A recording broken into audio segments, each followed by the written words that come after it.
Well, the idea is that employers in the UK have relied for too long on EU migrants to do those low-skilled jobs, and there's been wage stagnation, and therefore the idea is that if the tap is turned off, no more EU migrants come to the UK to do those low-skilled jobs. Those jobs will be done by British nationals, or if not, by improved technology.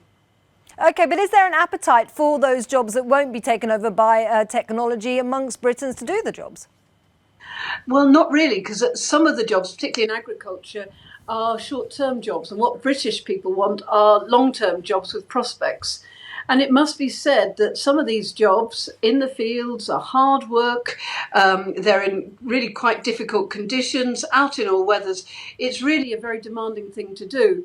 And for British people, the chance of earning not a lot for doing a difficult job for a short period of time, when they may well lose their benefits as a result, this is not a very attractive offer. So how is that going to affect the UK economy then? Well, businesses are really worried. It's not just farming, but it's also the care sector.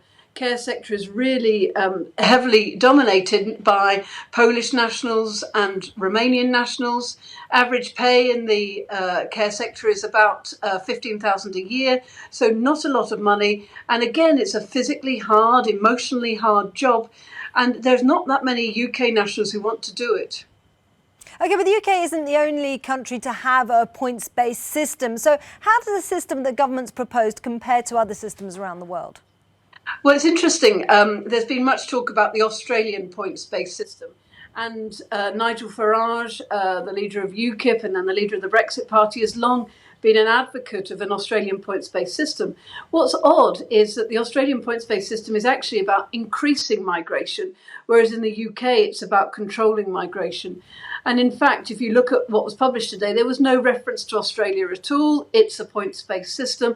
But in essence, what you've got to show is you've got high skills, you're earning a certain amount of money, and you're also speaking good English. The problem is, what the paper doesn't spell out is how much it's all going to cost. Because at the moment, in order to get a visa to come to the UK for non-EU nationals, it's incredibly expensive. It's a combination of a charge for the visa, which for 5 years can be £1,200 or so, plus a health service surcharge, which is another couple of thousand, plus a skills surcharge, which is another up to £5,000.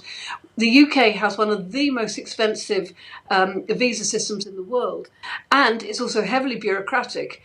And lots of employers have never, ever encountered the visa system that's going to have to be rolled out. And this is going to come as a great shock to a number of them.